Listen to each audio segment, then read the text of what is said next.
hip hop. I'm a hip hop nerd, obviously, and I've always been fascinated with, you know, the contract side of things in hip hop and stuff like that. You guys were signed to CBS, correct? Yeah. Okay. What was a typical CBS contract like? You know, not trying to get in your pockets or anything, but you know, what was a typical CBS contract like back in whatever? They gave us $100,000. Okay. Gave us $100,000. They gave me a production deal. In that production deal, I had to produce the album, pay the lawyers. Thank God we didn't have a manager. We lost $20,000 up the top.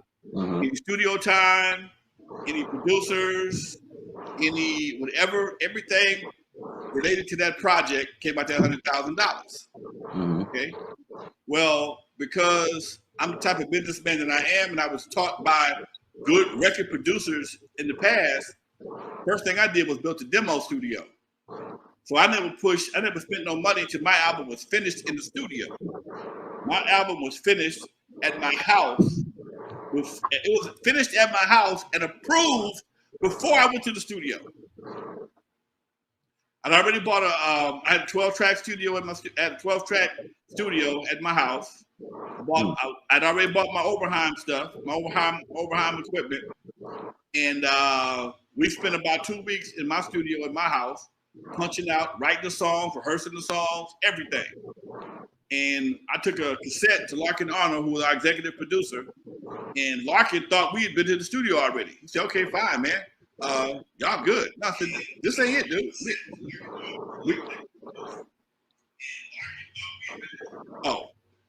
So somebody's in the studio okay. It scared me for a minute. Anyway, he thought it was high bias cassette, and sonically we were good, but we weren't finished yet. So once he gave us the approval, gave us the PO, went to the studio and took everything exactly the way we did it at my house and put it on a 2-inch reel and dropped the synthy code, made the tracks, did the vocals. We was in the studio about 2 weeks at the most with everything. And we got back to Larkin a couple weeks later for the rest of our money. We'd only spent, even with the lawyer, after they paid my lawyer and the studio time, we still were entitled to $79,000. Okay. We still had $79,000 coming, and we were still about $5,000, $4,800 short. So technically, we should have got about $83,000, which means we only spent $17,000 to make the album. Yeah. I mean, when I went to my first album, I didn't know that everything you could PO everything. What I mean by PO was purchase order. Mm-hmm. Okay, I didn't know about purchase orders. All I knew is I made my first album. I had to go buy tape. So what I do? I went bought some tape. I bought some tape. Okay, and then they said, "Man, why you buy tape? You could have PO'd the tape." I didn't know. And I was buying food. Why you didn't PO the food? I didn't know. So I didn't realize till halfway through the album that all I had to do was make a purchase order, and they'd have bought everything for me. So even that, I think I might have spent about $3,000 of my own money before I realized, shit, I can write a purchase order for it. It come out the budget, and I ain't got to worry about it no more. Mm-hmm. But yeah, by the time we got through, we was entitled about $83,000, and they told us we made so much money on the album to go promote it ourselves. Yeah, damn. No, I'm not using that recoupable money to promote your album. Yes, it's my album, but you're gonna get most of the money back. You're gonna get all your money back before I see a dime. So you're gonna charge double. No, you're gonna double charge me. You want me to promote the album that you just gave me money to make, that you're gonna hold, that you're gonna make me pay you back to promote something that you're gonna make the lion's share of. Made no sense. They tried it, but I wasn't going for it. Now was Turn Off the Lights, was that pre-CBS? That was post CBS. Okay, post CBS. Okay. Yeah. So before CBS, you were doing everything independently, right? Before CBS, we had surgery. That was, I mean, Lovers. That was a big hit. That was okay, our big hit. We had Lovers. That's what got us the attention. With Lovers, I'm sitting on the edge of this bench. It's hurting my ass, so I got to keep moving. Okay, Lovers and Surgery. Okay, that's right. So as an independent artist, and once again, not to get into your pockets, but I just love hearing these type of stories, and I'm curious, how much percentage or how much money would you make off of a Lovers single? The independent? Yeah.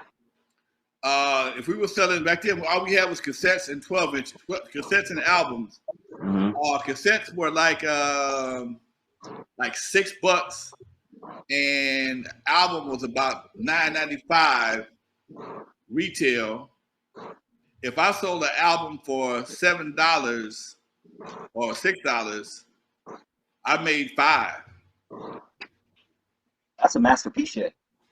Yeah, I'd make $5. If I sold a cassette for $5, I'd make $4. Okay. So that was as an independent label, that was great money. And my manager at the time begged me not to go to CBS. Please, please, please, please don't do it. Please don't do it. And when you got other people, you're responsible for other people. Sometimes your decisions, you got to think about them as well.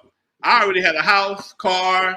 I was pretty much established. My guys weren't, so I had to go with the numbers and with the CBS. Okay.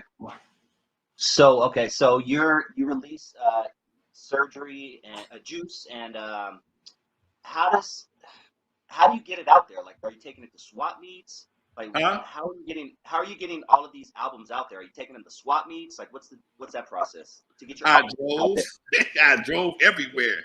I mean, you forget that I worked for a record distributing company before I was independent. That's the part.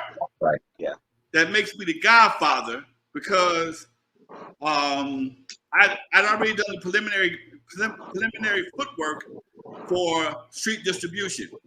There were other guys doing it. Duffy did it, Cletus did it, but I knew all these guys. But I was one of the first ones to do it for hip hop with his own label, and that changed a whole lot. That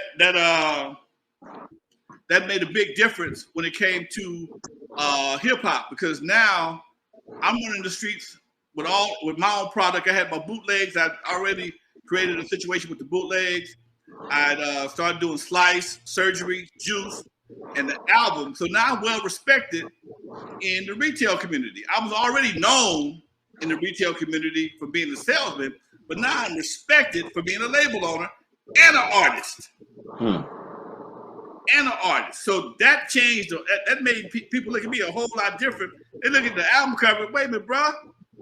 Who label you on? It's my label. Who is that? That's you on the cover? I said, yeah. Damn, dude. I mean, that's the kind of I didn't think nothing about it.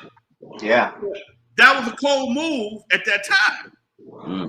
That move, what I did on Crew Cut set the tone for Rudy Pardee.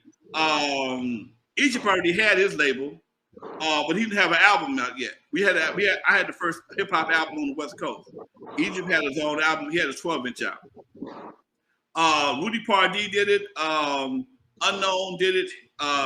Easy did it. It became the standard to own your own label, be in the group, and own your own label. And now I think about it, people in New York even did the same thing.